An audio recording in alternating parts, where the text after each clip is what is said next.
Shalom saudara sekalian, kebaikan Tuhan kiranya selalu dilimpahkan dalam hidupmu, dalam keluargamu, sehingga engkau menjadi saksi Kristus dimanapun engkau berada. Hari ini saya akan menyampaikan firman dengan judul Menatap Yesus yang dimuliakan. Matius 17 ayat 1-8, Yesus dimuliakan di atas gunung.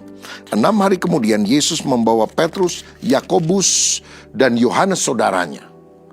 Dan bersama-sama dengan mereka ia naik ke sebuah gunung yang tinggi. Di situ mereka sendiri saja. Lalu Yesus berubah rupa di depan mata mereka. Wajahnya bercahaya seperti matahari dan pakaiannya menjadi putih bersinar seperti terang. Maka nampak kepada mereka Musa dan Elia sedang berbicara dengan dia. Kata Petrus kepada Yesus, "Tuhan, betapa bahagianya kami berada di tempat ini. Jika engkau mau, biarlah kudirikan di sini 3 kemah. 1 untuk engkau, 1 untuk Musa, dan 1 untuk Elia." Dan tiba-tiba sedang ia berkata-kata, turunlah awan yang terang menaungi mereka. Dan dari dalam awan itu terdengar suara yang berkata, "Inilah anak yang kukasihi, kepadanyalah aku berkenan. Dengarkanlah dia." Mendengar itu tersungkurlah murid-muridnya dan mereka sangat ketakutan. Lalu Yesus datang kepada mereka dan menyentuh mereka sambil berkata, "Berdirilah, jangan takut." Dan ketika mereka mengangkat kepala, mereka tidak melihat seorang pun kecuali Yesus seorang diri. Saudara, kita hidup di dunia yang penuh dengan kilauan palsu. Manusia mengejar popularitas, kemewahan, dan pencapaian lahiriah demi mendapatkan momen kemegahan yang fana. Namun semua kilauan dunia itu seringkali justru membuat mata rohani kita menjadi rabun dan gagal melihat apa yang benar-benar berharga. Dalam pembacaan firman hari ini, Yesus membawa 3 murid terdekatnya, Petrus, Yakobus, dan Yohanes naik ke sebuah gunung yang tinggi. Di sana, tabir kemanusiaan Yesus disingkap dan mereka melihat sekilas kemuliaan surgawinya yang sejati, penuh dengan kecemerlangan yang dahsyat dan sakral. Peristiwa transfigurasi atau pemuliaan Yesus di atas bukit ini bukan sekedar pertunjukan visual, melainkan sebuah proklamasi radikal tentang siapa Yesus sebenarnya. Ada 3 hal yang kita perlu pahami. Yang pertama, ada perubahan wujud dalam kemuliaan. Saudara, Yesus sengaja memisahkan ketiga murid ini dari orang banyak ke atas gunung. Di sana terjadi sesuatu yang supernatural. Yesus berubah rupa. Wajahnya tidak lagi tampak lelah seperti seorang anak tukang kayu. Wajahnya memancarkan cahaya secerah matahari dan pakaiannya berkilau dengan warna putih yang tidak bisa dihasilkan oleh binatang manapun di bumi ini. Lalu muncullah 2 tokoh besar perjanjian lama, Musa dan Elia. Nah, kata berubah rupa dalam bahasa Yunani adalah metamorphote, yang merupakan akar kata dari metamorfosis. Ini bukan berarti Yesus mendapat tambahan cahaya dari luar.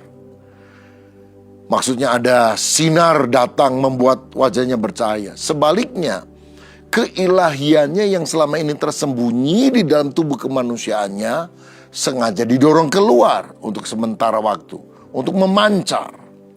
Yesus menyingkapkan esensi aslinya sebagai Allah yang bercahaya dari dalam. Nah, kehadiran Musa yang mewakili Taurat dan Elia yang mewakili para nabi yang sedang berbicara dengan Yesus menegaskan bahwa seluruh perjanjian lama berpusat, digenapi, dan tunduk di bawah otoritas Yesus Kristus. Gunung di dalam Alkitab selalu menjadi tempat penyataan Allah. Transfigurasi ini terjadi tepat setelah Yesus memberitahukan bahwa ia harus mati di salib dalam Matius 16 ayat 21.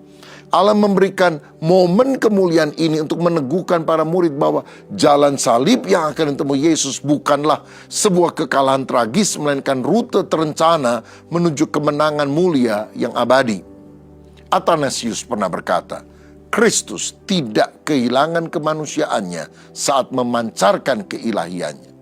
Ia hanya mengizinkan para murid melihat sekilas bahwa di balik tubuh fana itu bersemayam seluruh kepenuhan Allah. Yang kedua, kita melihat pikiran sempit yang membatasi Tuhan. Di ayat 4 kata Petrus kepada Yesus, "Tuhan, betapa bahagianya kita berada di tempat ini. Jika engkau mau, biarlah kudirikan di sini 3 kemah, 1 untuk engkau, 1 untuk Musa, dan 1 untuk Elia." Respon Petrus memang sangat khas, spontan, emosional, namun keliru. Dia merasa sangat nyaman dan bahagia berada di puncak gunung rohani tersebut. Karena itu ia menawarkan mendirikan 3 kemah. Petrus ingin menghentikan waktu itu, ingin melestarikan momen kenyamanan di atas gunung dan menghindari realitas salib yang harus diderita Yesus serta pelayanan di bawah gunung. Kesalahan fatal Petrus adalah menyejajarkan Yesus dengan Musa dan Elia dan menawarkan 3 kemah yang sama. Di mata Petrus, Yesus baru setingkat para pahlawan iman di masa lalu, para nabi dulu. Petrus juga terjebak dalam sindrom spiritualitas kenyamanan. Dia ingin tinggal di puncak gunung kemuliaan tanpa harus turun ke lembah penderitaan untuk melayani dunia yang hancur. Saudara sekalian, pada awal abad ke-20 para arsitek di Paris berdebat hebat, sengit tentang pembangunan Menara Eiffel.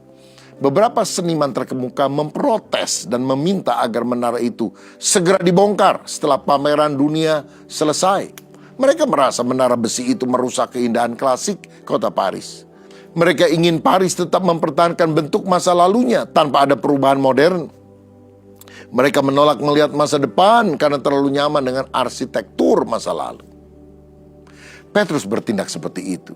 Dia ingin mengurung kemuliaan Yesus di dalam batasan masa lalu bersama Musa dan Elia. Padahal Yesus sedang membawa era baru, era kasih karunia yang jauh lebih besar melalui kematian dan kebangkitannya. Yang ketiga, kita melihat perintah Bapa yang harus dipatuhi. Ini dicatat di ayat 5-8 tadi. Pada saat Petrus masih bicara, Allah Bapa langsung menginterupsi dengan awan kemuliaan, Shekinah glory. Allah Bapa mengoreksi kesalahan Petrus dengan memberikan proklamasi absolut. Inilah anakku yang kekasih, dengarkanlah dia. Mendengar itu tersungkurlah murid-muridnya dan mereka sangat ketakutan. Banyak ngomong sih. Sampai Bapa aja langsung bilang, dengarkan Yesus. Bukan kata-katamu yang harus didengar. Lalu akhirnya Yesus mendekati mereka, menyentuh dan berkata, berdiri, jangan takut. Dan ketika mereka mengangkat kepala, mereka tidak melihat seorang juga pun kecuali Yesus seorang diri. Tetapi perintah Bapa sangat tegas, dengarkanlah dia. Allah sedang menunjukkan secara visual bahwa masa bayang-bayang Taurat dan Nabi telah digantikan oleh sang kebenaran itu sendiri, yaitu Yesus.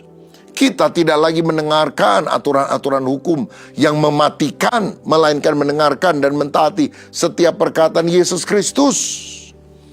Selanjutnya sentuhan Yesus yang lembut dengan perkataan jangan takut, mengembalikan mereka dari ketakutan kudus menuju realitas misi yang harus mereka kerjakan di bawah gunung. Saudara sekalian, ada seorang hamba Tuhan yang melayani di daerah konflik yang pernah menceritakan pengalamannya. Satu malam ketika desingan peluru terdengar di luar rumahnya, dia dicekam ketakutan yang luar biasa. Dia berlutut memohon agar Tuhan bisa memindahkan dia ke tempat pelayanan yang lain saja yang lebih aman. Namun di tengah ketakutannya dia merasa hadirat Allah yang sangat teduh. Seorang menyentuh bahunya dan sebuah ayat bergema di hatinya. Aku menyertai kamu senantiasa sampai akhir zaman. Ketakutannya langsung lenyap. Dia sadar bahwa dia tidak membutuhkan perpindahan tempat. Dia hanya membutuhkan kepastian bahwa Yesus ada bersamanya di dalam lembah kekelaman itu. Keesokan harinya ia keluar dengan keberanian baru untuk membagikan makanan dan Injil kepada orang-orang yang terluka. Bagaimana kebenaran ini kita bisa terapkan dalam hidup kita? Secara pribadi, pernahkah Anda mengalami momen rohani yang luar biasa? Mungkin saat retret, KKR, atau bahkan dalam doa pribadi. Lalu saudara merasa enggan kembali ke rutinitas dunia yang membosankan.